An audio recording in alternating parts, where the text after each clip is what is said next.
whiter than the paper on which I draw. I cannot blame them for throwing me away. I did for so many years. It aches. The message that bodies like mine have no right to exist. You must suffer to earn crumbs. If I want medical care, I cannot marry or make too much money or demand a life without so much gratuitous suffering. I will be left without help.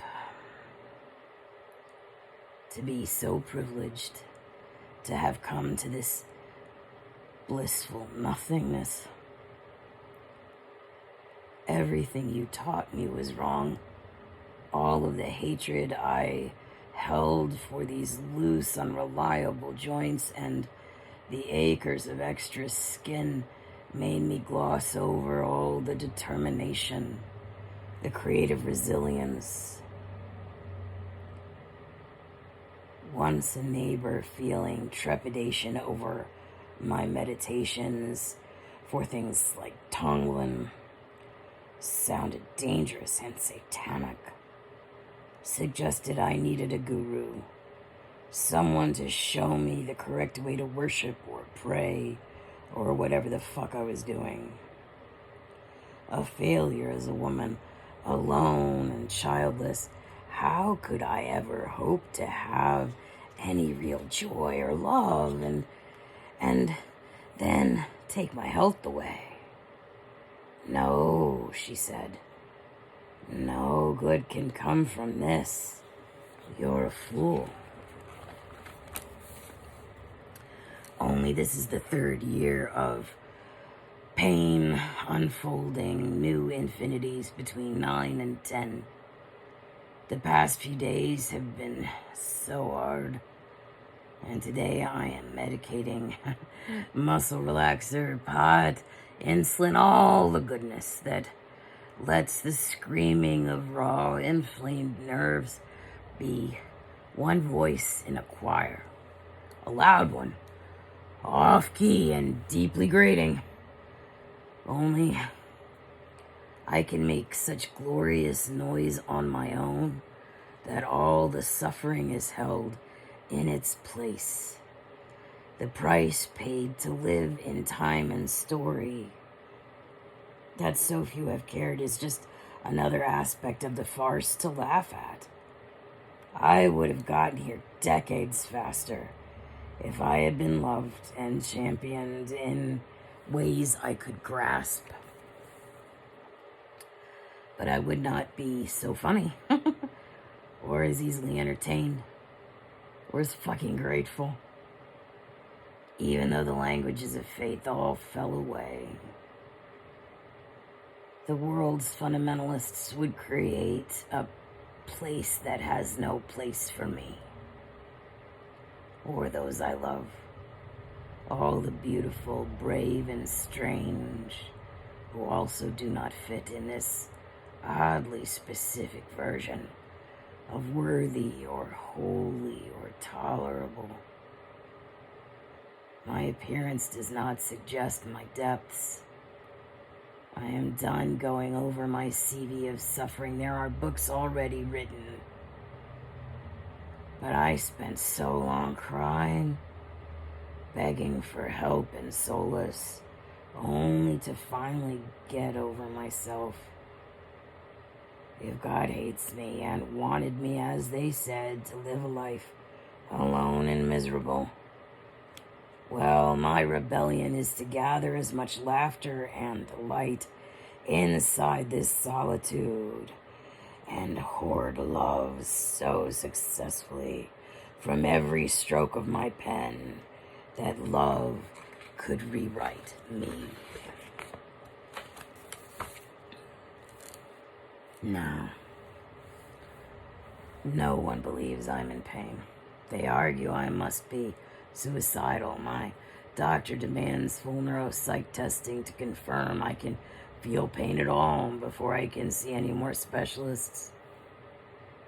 My success at finding a path through suffering lovingly will kill me, and it's okay to laugh.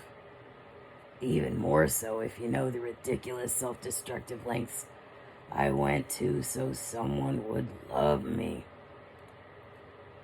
I forget to add and be able to tolerate my presence. And I grieve because it's too late now. I'm fragmented by this fucking unrelenting agony that meds can't touch. All the muscles can go to goo, but this howling follows me in my sleep.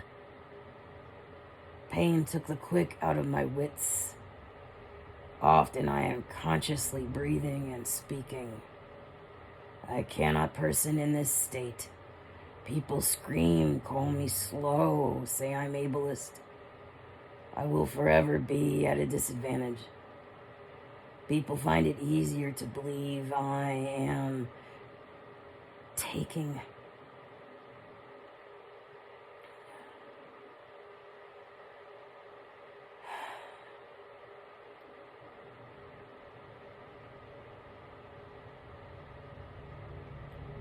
people find it easier to believe I am faking than loving. I cannot suddenly start asking for help after decades of fuck off and die. God hates you and wants you to be alone and miserable. So here I am, honored and blessed to be living this life drenched in creativity and kindness, soaked through with love and gratitude for this body that survived childhood, 3 Mile Island, and all the cruelty the world heaps upon the broken, and the gifts that flowed in, so much greater than any ability to measure. Never was I actually without love, for I kept feeling it, funneling it into story and poem. Too shameful to be allowed to keep using my name. So I surrendered so long ago. Evas and I kept making something as many hours as I can. Even now, when the screens betray me with their lights. God, Christ, Mary, the Holy Spirit, all were words that others snatched out of my hands. But for a poet, no one has cared much for what I said. I could not be trusted to know what love is when I kept gagging on it every morning. That's just how he shows love. You don't understand. You're the one who brings out the abuse in us. We were powerless against your perversion. You are not in pain. You are too stupid to understand the pain scale. You don't understand disability or not. Your dog was suffering in your care. She couldn't get enough exercise. You're repulsive. There's nothing in you worth giving forward to another generation. You had every advantage, all the education, and you still are disabled and in foreclosure. There's no hope for you. And you are wrong. You should be in the mental hospital because I would be suicidal in your place. Thankfully, my mother passing as white, finding the whitest man she could without albinism for a more ableist woman there never was. So she could create white babies. Gave me an early understanding that reality has a lot of shit hidden within it. I could be magnificent quietly in my solitude, and here love could fill me up, and no one would be the wiser. No one could make sure I knew all the ways I can't be loved. My revolution, while I am still alive in this house and home and able to hold a pen, is to shout joyously at everyone who will listen. I lived my life in love and learned kindness. and you weren't here to help. I have always been enough.